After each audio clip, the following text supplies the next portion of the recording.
আমরা প্রথম দিনই 2 তারিখ যেটা প্রোগ্রাম হয়েছিল সেখানে আমরা মোটামুটি 3টে জিপি নিয়ে স্টার্ট করেছিলাম। তার মধ্যে আমাদের বেওয়া 1, বেওয়া 2 আর বেনিয়াগ্রাম ছিল। আমরা ওই ফিল্ডেও গিয়েছিলাম। আমাদের সঙ্গে মাননীয় এমএলএ সাহেবও ছিলেন। অনেক জায়গায় আমাদের ওইখানে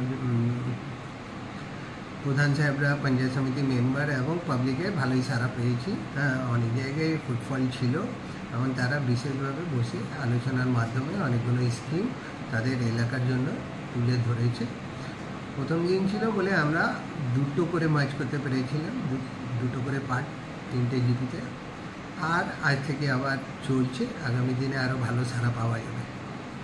কি ক্যাম্পে, এই ক্যাম্পে কি মানুষ সুবিধা পাবে, কোন কোন প্রকল্পের? মানুষের এরকম 16টা আইটেম আছে, এছাড়াও আছে, কিন্তু মেনলি ওইখানে এই ক্যাম্পে 16টা আইটেম ফিক্স করে দেওয়া হয়েছে যাতে ওনাদের প্রায়োরিটির ব্যাপার আছে, আমাদের না। যে ওনাদের ওই পাড়ায় যে 10 লক্ষ টাকা করে বাধ্য হয়েছে, সেই 10 লক্ষ টাকার মধ্যে থেকে ওনারা কোন কোন স্কিমকে অগ্রাধিকার দিয়ে কাজ করাতে চান।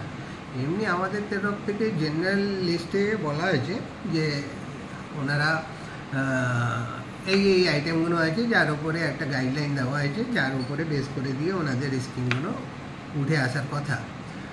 যেমন অনেক জায়গায় এরকম কানেক্টিং লিঙ্ক আছে, রোড আছে, লাস্ট মাইল কানেক্টিভিটি আছে, যেমন আইসিডিএস সেন্টার আছে, কমিউনিটি যেগুলো আছে ওই কাজগুলো বা লাইট লাগানো, আইসিডিএস সেন্টারের অ্যাপ্রোচ রোডে যদি কোনো জায়গায় কাঁচা থাকে তাহলে ওই রকম স্কিম উঠে আসতে পারে।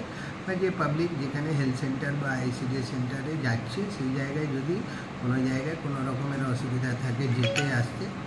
তারপরে জলের প্রকল্পগুলো আছে, যদি এমনি ড্রেন পরিষ্কার করা, এরকম ইলেকট্রিসিটি যদি কোনো অন্ধকার থাকে তাহলে ইলেকট্রিক ল্যাম্প, কোনো আইসিডিএস সেন্টারে যদি একটু রিপেয়ার লাগে, পটহোলস রিপেয়ার লাগে, এইসব স্কিমগুলো ধরতে পারে বলে মনে করছেন?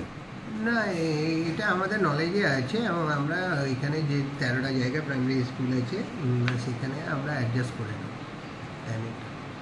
তাহলে পরীক্ষাগুলো সম্পূর্ণটাই হবে? হ্যাঁ, পরীক্ষা চলতেই থাকবে। পরীক্ষার বাতিল নিয়ে বা কোনো নিয়ে কোনো অসুবিধা হবে না। Thank you sir.